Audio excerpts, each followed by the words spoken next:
ایک درویش ایک بار کہیں جانے کے لیے کشتی میں سفر کر رہے تھے۔ اس کشتی میں اس درویش کے علاوہ ایک مالدار آدمی بھی سوار تھا۔ ان کی کشتی کے پیچھے ایک اور کشتی آ رہی تھی۔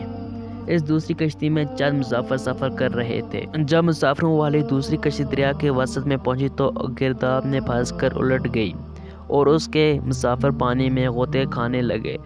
غوطے کھانے والے میں 2 افراد سگے بھائی تھے۔ درویش کے ہم سفر مالدار شخص نے اپنی کشتی کے ملاح سے کہا، بھائی جلدی اس مسافروں کی مدد کرو، اگر تم نے ڈوبنے والوں کو بچا لیا تو میں تمہیں منہ مانگے انعام دوں گا۔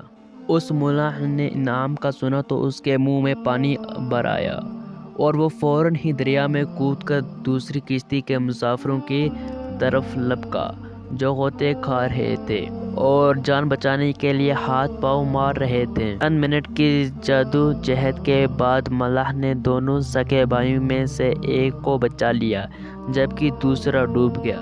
ملاح بچ جانے والے بھائی کو اپنی کشتی پر لے آیا۔ دوسرے بیچارے کی عمر ختم ہو چکی تھی، اس لیے اسے نکالنے میں تم سے دیر ہو گئی۔ درویش نے ملاح سے کہا، آپ کی بات سچ ہے۔ ملاح نے ہنس کر کہا، لیکن اسے بچانے کی میری اپنی نیت بھی نہیں تھی۔ آخر اس کی وجہ کیا ہے کہ تم نے ایک کو بچا لیا اور دوسرے کو ڈوبنے دیا؟ درویش نے پوچھا۔ ملاح کہنے لگا، بہت دن پہلے کی بات ہے، میں جنگل میں سفر کر رہا تھا۔ چلتے چلتے میں تھک گیا تو ایک جگہ بیٹھ گیا۔ اتفاق سے کچھ دیر بعد یہ دونوں بھائی ایک اونٹ پر سوار وہاں سے گزر رہے۔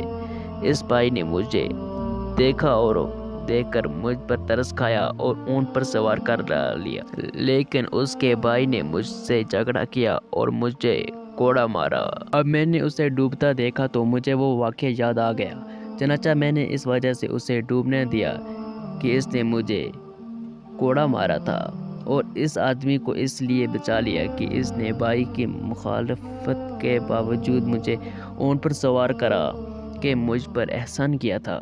اس ملاح کی بات سن کر درویش نے سوچا کہ انسان ایک نہ ایک دن اپنے کیے سزا ضرور پاتا ہے۔